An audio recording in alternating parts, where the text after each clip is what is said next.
Hello out there in YouTube land.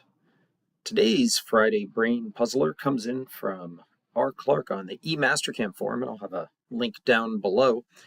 And he's asking how can he get on a rotary 4-axis, so position this away, or I guess this away, how can he deburr this gear shape only spinning around the 4th axis? Now, he tried a couple of things here. We've got the file will come with a curved toolpath, a deburr toolpath, and a unified wireframe.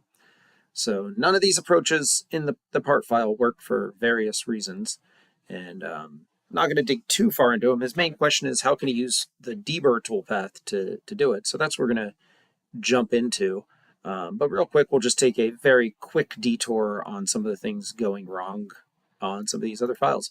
So, or these other toolpaths, sorry.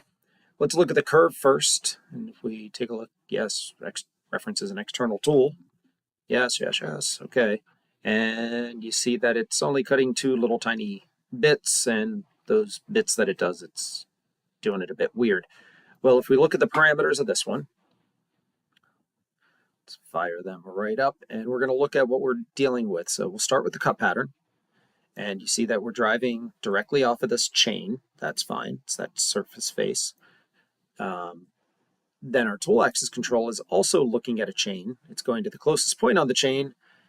However, it's the same chain. So what's happening here is you're telling Mastercam to put the tip of the tool on the surface of this chain, and then the tool shaft, the vector, the normal of that tool motion is the same exact chain. So basically you're telling the back of the tool to point to the same chain that you want the front of the tool to point to.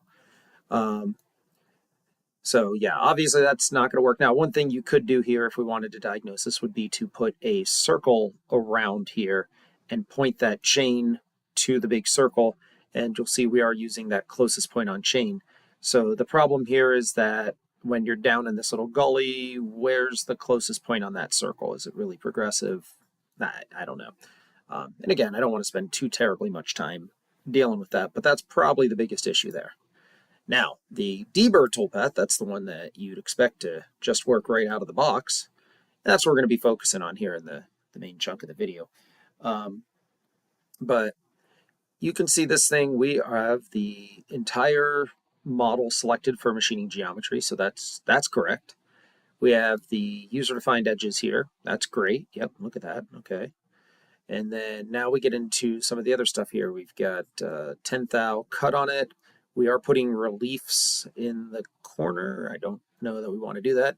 10 thou overlaps, but we don't, I mean, this is a continuous shape, so, maybe 10 thou at the beginning of the cuts, what's intended there. And there's some other stuff in here. But let's take a look at how the toolpath backplots.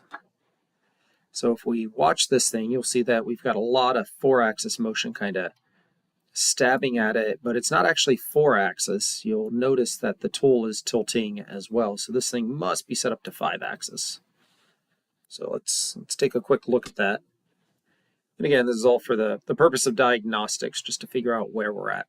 So tool axis control is set to 3+2 and fixed to the main axis, which of course, if we were trying to do this in a rotary fashion, you'd want this set to 4-axis rotary, and we'd want to look at the WCS x-axis. So let's just try it. I don't think that's what we wanted.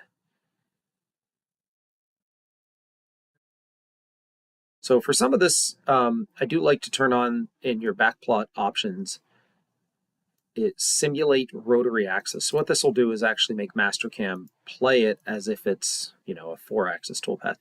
And you see what's happening here is we're pivoting around this other central axis, and that's because this deburr toolpath is on the top plane. So you can see that our user, our Clark, gave us this WCS set right at the, I think it's at the center of rotation. Looks pretty close if it's not, right? So this is obviously the pivot axis, and what that was set to is not. One other thing I noticed on a real quick orientation lap before I started the video, excuse me, the video, was that this tool cannot undercut as defined. You'll see that this thing's defined as sort of a ball mill shape, and that's going to be a real problem if we're trying to 4-axis only deburr. You can see that these shapes literally require an undercut here. So in a case like this, where I'm kind of starting from scratch and there's a lot of things that could be wrong, I like to just start clean. So I'm going to start a new Deburr toolpath. And the very first thing we've already talked about, this lollipop cutter isn't great. In fact, let's go grab a, say, Harvey. Be right back. Pause. Look at that. Through the wonders of Hollywood magic, we are now looking at a Harvey. Oops. No. Back. 332nd, so about the same size, lollipop mill, and these are the specs. And if you're playing along at home, it's 867793 Harvey number. Note, I am not sponsored by Harvey. However, I'm totally open to be. Harvey, have your people talk to my people, and my people are me. But, either way, I'm just going to define this lollipop real quick. We got a 2-inch overall, 0.08 cutting length. The shoulder length on this guy is a 0.75, and this is all in freedom units. Sorry for my metric viewers. And the shoulder diameter is 0.54, and the shank is a 125. And normally Harvey uses a 45-degree taper on these, maybe a little shallower, but that's good enough for our purposes. Now we'll be able to undercut with this tool a bit. Okay, I don't care about feed speeds, anything like that. The only thing I'm going to do is change the label so that way you guys in video land can know which one I'm using. Round lollipop. Okay, good. All right, so that being taken care of, let's look at the cut pattern here. Now, there's a bunch of settings and things. These are all going to, of course, because, Mastercam's trying to be nice, it took all of the settings from this other Deburr toolpath and plopped them in for us. We don't want that. So I'm going to come up here and I'm going to tell it that I want to reset to the toolpath defaults. So that way I get everything fresh. So it's going to take a second to crunch. Sorry, I am processing a big toolpath on my other monitor, which is why I get to have Arts and Crafts Friday. All right, so come back here. Let's make sure that we got the round lollipop selected. Cut pattern is this guy. Yep, triple click to get all of that. I'm going to tell it, just like before, I want this user-defined edge. Okay, and we're going to climb cut, constant width at 10th thou. And I'm going to leave everything else basically alone. I don't want to get too far into anything here. I'm going to start out, I want to see that the toolpath can be generated correctly. So I'm going to do 5-axis simultaneous, and I'm just going to have it do normal to contour. So that means it's literally going to find the outer edge, of course, in this case, the gearbox, or the gear, and we're just going to be kind of perpendicular to that all the way around. Now, yes, I know the goal is to do 4-axis, but we're going to start here and make sure it works. The other thing I need to pay attention to is my clearances, because with Deburr, you always have your collision avoidance is always live. And so the default values for the shoulder are 10 thou on either side. Well, if we come back and we look at the parameters of this Harvey lollipop, this is a 90 thou ball at the end, and we've got a 54 shank diameter, and if we subtract those, what you're going to do is you're going to end up with some math that says we basically only have about 10 thou of undercut here, which is probably a little tighter than we would want. So what I'm going to say is that the shoulder is allowed to get within 5 thou of the part, and you know what, the shank, I don't think that's going to affect anything here, so we'll leave that at 10 thou. And then the holder, of course, where I didn't even define one. Okay, cool. Linking's going to be awful, but that's okay. Let's just hit OK and see what we get. So, looking at this toolpath here, we can see that we get a very nice pattern. I mean, this is actually a very great deburr. However, of course, it is going to be normal to that. So, but the purpose of this exercise was just to make sure that we had a good starting point. Now we can go and lock this thing down to 4-axis. And of course, our linking, we've got a ridiculously big lead-in over here. It's way bigger than the part, right? So before we even lock it to 4-axis, let's just sort out our linking so it looks prettier coming in. So we're going to do a cylinder. And well, actually, this would be set if we go back to our tool axis control and we tell it 4-axis rotary, rotate around a WCSX, then our linking is going to automatically be locked to a cylinder. And we could say that this thing should be maybe 1.25 inches. Rapid distance don't need to feed in from 800 thou away, maybe 1/4 inch, feed distance 125, and then air move 125. And then the other thing we want to tighten up a little bit is these lead in, lead outs are kind of ridiculously sized for this thing. So we're going to say the minimum size, give me a 2.5 thou lead in, and maybe the maximum radius could be like, 20 thou. We'll see what that looks like. Okay, so let's just take a look at this toolpath right now. All right, well, that's, not actually bad. Let's take a look at why this is happening or why it's breaking up. So we come in here and we start the toolpath just like you'd want to do. We lead in, we're going to cut this one little shape coming around, looks beautiful. Now I'm going to turn off my simulate rotary axis. We don't need to see that anymore. And so we lead off, we lead off of this guy in Backplot, and then we're going to loop around and come back in and start cutting that again. So that you could be asking yourself, well, why is it doing that? The reason is because as we come around, we're cutting on the lower half. Our leading edge is the bottom hemisphere of this ball, right? We're cutting on below the equator as we come down. Now, what's going to happen is at some point, and this is a little hard to see here, but at some point we have to transition from cutting on the lower quadrant of this to the upper quadrant because we need to undercut here on the back.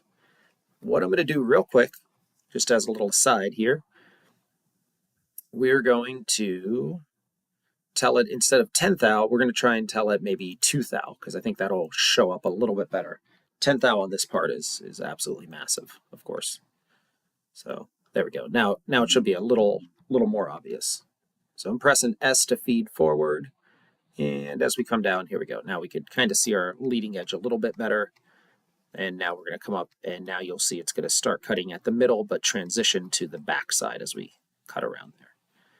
Okay, so overall, this I think is about the best possible scenario that you could actually have on a rotary 4-axis, because otherwise what would happen is it would have to lead off of this corner, and the toolpath would have to do kind of a loop while keeping the tool in the air as it transitions from this contact point. The tool would have to sink down and in, and then you'd end up basically doing this little loop down here so you could start cutting on the backside, all of which would leave a nasty dwell mark on the part. So the programmers of this toolpath obviously decided that the better thing to do there is to lead off of the part.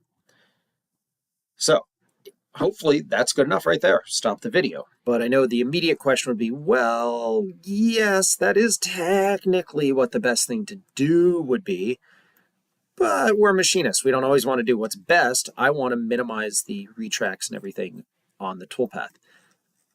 Well, part of the problem that you're going to have is that it's going to detect some of this as a kind of non-tangent surface that's going around there. And there's not a lot you can do in the Deburr toolpath. We can jump into a unified and lay out this whole thing. Or there's a pretty cool option that just got added reasonably recently. I think it was 2023 Mastercam, so the December of 2024 release of the Moduleworks kit. But basically what would happen is it has the ability to detect where a sharp should be and kind of refit that. So if we literally model the chamfer that we're trying to put on here, you could use a fillet or whatever. I'm going to say I'm over here in the solids tab, I'm doing a 1 distance chamfer on this face, okay? And we're going to make that, 10 thou, which is, the chamfer that we want, or the edge break that we want, right? Now it's gonna bark at us because I just broke every one of the toolpaths that was in there, of course. But let's go rechain up this Deburr toolpath, and I'll show you the handy dandy cool feature. So I'm going to just make sure that the entire thing is selected. It is. And I'm going to make sure, you see it got rid of my user-defined selection because that was, of course, that corner that's now missing. So I'm just going to choose the face of this. And what I'm going to bank on is under the Advanced Edge options, there's this ability to include unsharp edges. That's sort of a weird way of speaking, right? So what I did for you was I've already pulled up the Moduleworks help file available right inside of your Mastercam downloads if you go to the advanced, or not the advanced, if you go to the documentation tab on mastercam.com. And scrolling down on through, and this is the classic Windows help file, so I can't zoom in it for you, sorry.